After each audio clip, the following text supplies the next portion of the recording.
பெசன்ட் நகர் beach Chennai night நேரத்தில் போனதுனால இந்த மாதிரி இருக்குது. நல்லா கூட்டமும் ஜாஸ்தியாக தான் இருந்துச்சு. சாட்டர்டே சண்டேயில் ரொம்ப அதிகமாக கூட்டம் இருக்குமா. இந்த மாதிரி போகிற வழியெல்லாம் கடைகள் நிறைய வச்சுருக்காங்க. இந்த மாதிரி இது விளையாடுற இது வளையம் மாதிரி 10 வளையம் கொடுத்துட்றாங்க, 50 ரூபா. நம்ம எதில் போட்டாலும் அது அந்த இது ஃபுல்லாக விழுந்துட்டால் அந்த ப்ரைஸ் நம்மளை கொடுத்துடலாம். இது என் பசங்க விளையாண்டாங்க, நல்லா ஜாலியாக இருந்துச்சு. அதுக்கப்புறம் மீன் கடை நல்லா ஃப்ரெஷ்ஷாக மீன் பொரித்து தர்றாங்க. அந்த மாதிரி லைட்டி செட்டிங், ஐஸ்கிரீமு எல்லாமே இருக்குது. மிளகா பஜ்ஜி எல்லாமே நம்ம வாங்கி சாப்பிட்லாம். சின்ன பசங்க விளையாடுற எல்லா ஐட்டங்களுமே இருக்குது. நைட் நேரம்னால பீச் அவ்வளோவா கிளியராக தெரியலை. ஆனால் அலை ரொம்ப வருது இங்கே. நம்ம பார்த்து தான் குளிக்கணும். சின்ன பசங்களை வச்சுக்கிட்டு கொஞ்சம் தள்ளியே தான் நம்ம குளிக்கிற மாதிரியே இருக்கும். ஆனால் பீச் நல்லா சூப்பராக இருக்குது. என்ஜாய் நல்லா பண்ணலாம்.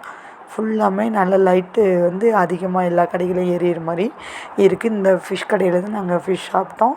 நல்லா இருந்துச்சு. அவ்வளோ ஒரு டேஸ்ட்டாக இருந்துச்சு. ஃப்ரெஷ்ஷாக இருக்கிறனாலையா என்னன்னு தெரில. நெத்திலி மீன், கனவா ஃப்ரை அதெல்லாம் 100 ருபீஸ். பெரிய ஃபிஷ்ஷை பொறுத்து நம்மளுக்கு ரேட் சொல்கிறாங்க. அவ்வளோ சூப்பராக இருந்துச்சு. டேஸ்ட்டு செம்மையாக. நம்ம வீட்டில் செஞ்சால் ஏன் அந்த டேஸ்ட்டு வரலன்னு தெரில. அவங்க வந்து இந்த மாதிரி தவாவில் போட்டு தான் கூட ஃப்ரை பண்ணுறாங்க. அவ்வளோ டேஸ்ட்டாக இருந்துச்சு. கடைகளும் நல்லா அதிகமாக இருந்துச்சு. நிறைய கேம்ஸ் இருந்துச்சு. குதிரை சவாரி இருந்துச்சு. கேம் வந்து இந்த மாதிரி வளையம் போடுற கேமு, அப்புறம் இது டம்ளர் வச்சு அடிக்க வச்சு அது பால் வச்சு அடிக்கிற கேமு, வில் அம்பு கேமு இருந்துச்சு. எதில் அடித்தாலும் நம்மளுக்கு எது கிடைக்குதோ அதில் ப்ரைஸ் கிடைக்கும். அந்த மாதிரி வச்சுருந்தாங்க. காரப்பூரி சாப்பிட்டோம். அதுவும் நல்லா இருந்துச்சு. சூப்பராக இருந்துச்சு. அதனால் டைம் கிடைச்சா பெசன்ட் நகர் பீச்சுக்கு ஒரு தடவை போயிட்டு வாங்க. செம்ம என்ஜாய்மெண்ட் சூப்பராக இருந்துச்சு. என் பசங்க விளையாண்டு 2-3 பொருள் வாங்கினாங்க. அவங்க ஹாப்பியாக இருந்தாங்க. சென்னையில் இந்த வருஷம் ஹாலிடே சூப்பராக போச்சு. நல்லா என்ஜாய் பண்ணோம். ஒரு தெரியாதவங்கள அட்ரஸ் கேட்டால் கூட அவ்வளோ சூப்பராக சொன்னாங்க. சென்னையில் இருக்கவங்களுக்கு சென்னை ரொம்ப பிடிக்கும். அவங்க ஓடுறதும் எல்லா இதுலேயுமே கூட்டமும் அதிகம். மெட்ரோ ட்ரெயின், எலக்ட்ரிக் ட்ரெயின் எல்லா இதுலேயுமே மக்கள் அதிகமாக தான் இருக்காங்க இங்கே. நாங்கள் நல்லா என்ஜாய் பண்ணோம். எல்லா ப்ளேஸுக்குமே பார்த்தோம். Airport, metro train, electric train, அப்புறம் பிடிச்ச ஃபுட்டெல்லாம் சாப்பிட்டோம். பசங்களுக்கு நல்லா ஒரு என்ஜாய்மெண்ட். உண்மையிலே சென்னையில் இல்லாத எதுவுமே கிடையாது.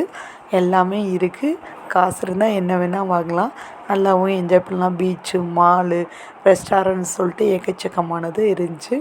நல்லா ப்ளேஸும் இந்த மாதிரி சரணா ஸ்டோர்ஸ், ஜெயச்சந்திரன் சொல்லிட்டு எல்லாமே ஸ்டோர்ஸும் நிறையா இருக்குது.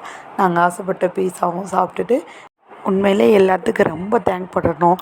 என்னோடய ஃப்ரெண்ட்ஸ் எல்லோரையும் மீட் பண்ணேன். 12 வருஷம் கழித்து சென்னைக்கு வந்ததுனால அவ்வளோ ஒரு ஹாப்பி. சிஸ்டர்ஸு, எங்கள் சித்தி பொண்ணு, அண்ணா, அண்ணி, என்னோடய ஃப்ரெண்ட்ஸு எல்லோரும் ஹாப்பி.